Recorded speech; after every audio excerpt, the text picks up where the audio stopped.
wabarakatuh. Perkenalkan, nama saya Namira Diva Safila dengan nomor NIM 24111777132 dari kelas 2024C.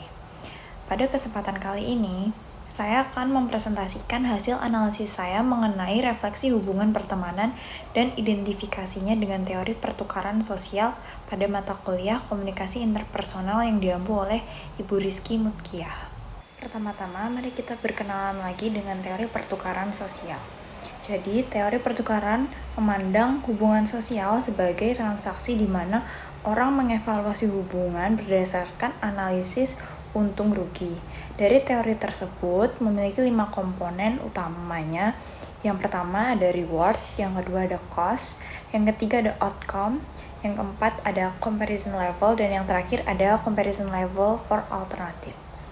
Lalu selanjutnya ada studi kasus yang akan saya analisis, yang mana studi kasusnya sendiri adalah pertemanan saya sendiri pada saat saya kelas 7 SMP. Jadi awalnya kami berdua sangat dekat dan sering saling curcol, terus hangout tiap weekend, dan kami berdua mempunyai selera yang sama, yaitu menyukai K-pop, lebih spesifiknya boyband NCT.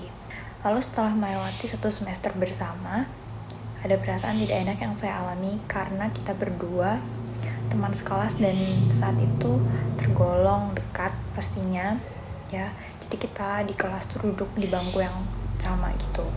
Anyway, aku kenalnya sama dia pas baru masuk SMP gitu. Jadi kita ospek bareng-bareng, ospek kayak berdua gitu.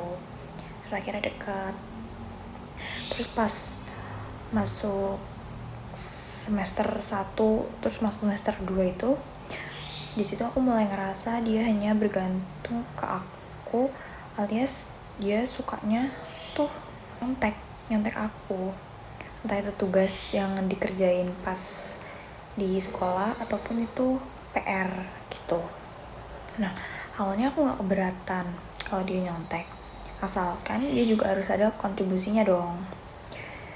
Waktu itu aku masih ingat, pas itu ada tugas matematika kayak 10 soalan gitu. Nah, terus aku bilang ke dia dong, kalau kamu mau kerja sama aku ngerjain nomor 1 sampai 5 gitu, terus kamu nomor 6 sampai 10 gitu. Tapi dia nggak mau, dengan alasannya dia nggak bisa dan macem lah. Terus dia bilang nggak bisa tuh, aku bilang kayak aku ajarin dulu aja kalau kamu nggak bisa sampai kamu bisa itu kan. Terus dia malah bilang aku pelit, nggak mau ngasih jawabanku. Terus dia malah ngambek gitu. Terus dia pergi ke teman yang lain gitu. Padahal kan aku kayak udah berulang-ulang kali gitu nawarin bantuan buat ngajarin dia, tapi dia nggak mau. Dia maunya cuma nyontek aja. Alhasil lama-lama aku capek dong, dan aku ngerasa nggak adil aja buat diri aku sendiri. Terus akhirnya ya aku cut off aja dia dengan cara aku kayak ngebatasin komunikasi aku sama dia awal-awal. Terus lama-lama aku ngejauhin diri aku dari dia sih, karena menurut aku pertemanan aku sama dia ini dulu kalau dilanjutin bakal ngerugiin aku. Oke, karena tadi aku udah maparin studi kasusku, selanjutnya aku bakal memaparin analisis studi kasus yang tadi pakai teori pertukaran sosial. Jadi komponen yang pertama ada reward atau imbalan.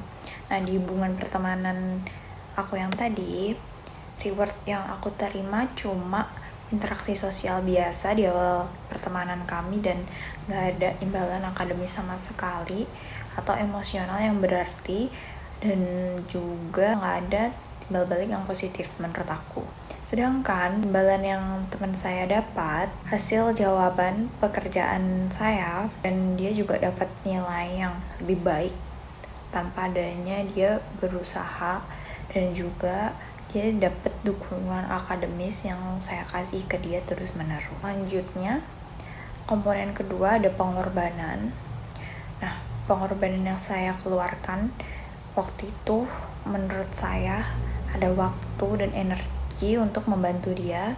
Terus saya juga berkorban hal tersebut, jadi akhirnya saya stres secara emosional yang menghadapi sikap gak dihargainya. Terus saya juga merasa gak dihargai saat saya dituduh pelit sama dia. Terus pengorbanan yang teman saya lakukan menurut saya gak ada dalam pertemanan waktu itu. Selanjutnya, komponen ketiga ada outcome atau hasil. Nah, outcome bagi saya sangat negatif, di mana pengorbanan saya melebihi imbalan yang saya dapatkan, dan juga hubungan yang merugikan saya secara akademis dan emosional.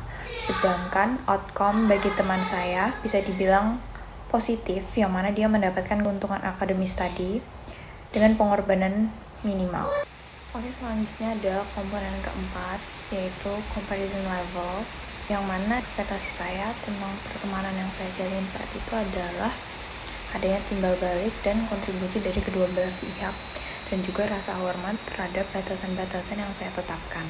Nah, pengalaman saya dengan teman saya ini jauh di bawah comparison level yang saya harapkan, yang mana menyebabkan ketidakpuasan saya dalam hubungan pertemanan ini. Lalu, komponen yang terakhir ada comparison level for alternative.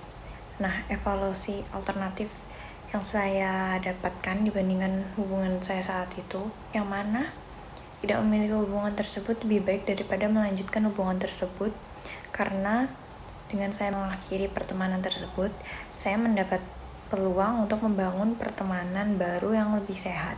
Jadi, kesimpulan dari presentasi saya, berdasarkan analisis teori pertukaran sosial, hubungan tersebut memiliki ketidakseimbangan yang sangat jomplang dalam pertukaran sosial. Lalu, outcome yang saya dapatkan sangat negatif dan jauh di bawah comparison level yang saya harapkan. Dan keputusan untuk mengakhiri hubungan tersebut bagi saya merupakan respons yang rasional dan sehat yang bisa saya ambil. Jadi teori pertukaran sosial bisa membantu kita untuk memahami dinamika hubungan dan mengambil keputusan yang lebih baik dalam membentuk koneksi sosial yang sehat dan saling menguntungkan.